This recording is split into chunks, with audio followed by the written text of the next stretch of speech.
कुछ मोहब्बतें मुकम्मल होकर भी अधूरी रह जाती हैं, कुछ लोग बिछड़कर भी दिल से नहीं जाते।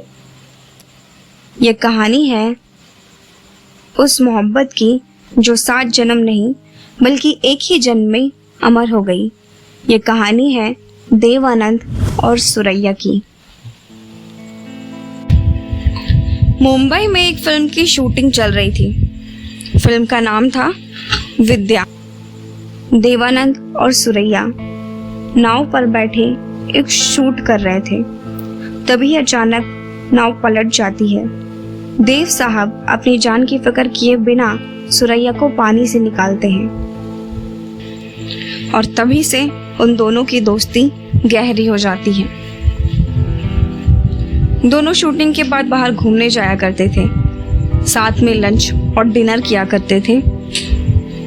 एक दूसरे के पसंद और नापसंद का पूरा ख्याल रखते थे। फिर वो दिन आया जब देव साहब ने सुरैया से अपने प्यार का इजहार किया। उन्होंने सुरैया को मिलने के लिए बुलाया। सुरैया के आते ही 3000 रुपए की अंगूठी उन्होंने उनके हाथ में पहनाई। 60 के दौर में 3000 एक बहुत बड़ी रकम मानी जाती थी। सुरैया जो पहले से इस दिन का इंतजार कर रही थी, इस प्यार को हंसते हंसते कबूल कर लिया। पर कहते हैं ना, हर कहानी का अंजाम हसीन नहीं होता। सुरैया जो कि एक मुस्लिम परिवार से थी, वहीं देव साहब एक हिंदू परिवार से। 60 के दशक में अंतरजातीय विवाह एक बहुत बड़ी बात थी। पर देवानंद को इन सब चीजों की कोई परवाह नहीं थी।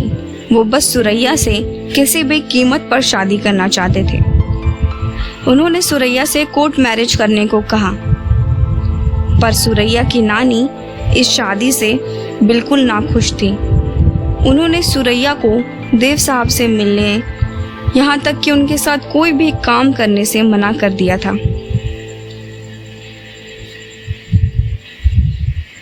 देव साहब मुंबई के कोर्ट के बाहर सुरैया का इंतजार करते रहे, मगर सुरैया नहीं आई। देव साहब अपने टूटे दिल के साथ अपने घर वापस लौट गए और सुरैया उस दिन से हमेशा हमेशा के लिए देव साहब से अलग हो गई। दोनों ने पलट के एक दूसरे को फिर कभी नहीं देखा। हालांकि कहा जाता है कि सुरैया की नानी ने देवानंद के द्वारा दी गई अंगूठी तक को पानी में फेंकवा दिया। देवानंद ने आगे चलकर कल्पना कार्तिक से शादी कर ली। वहीं सुरैया ताउम्र अकेली रही। सुरैया से दिया। देवानंद सुरैया से शादी करना चाहते थे, लेकिन सुरैया की परिवार की दीवारें इतनी ऊंची थी कि उनका प्यार उसे पार नहीं कर सका। आखिरकार दोनों अलग हो गए। कहा जाता है कि सुरैया अपने आखिरी दिनों में देवानंद की यादों को संजो कर रखती थी। उनके घर की दीवारों पर उनके फिल्मों की तस्वीरें थीं और उनके दिल में एक अधूरी मोहब्बत।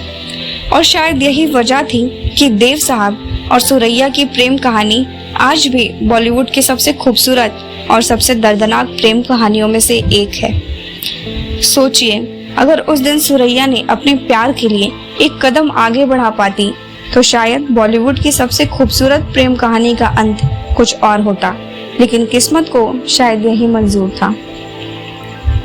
अगर आपको भी लगता है कि देव साहब और सुरैया को एक हो जाना चाहिए था, तो कमेंट में जरूर बताएं और हमसे जुड़े रहें।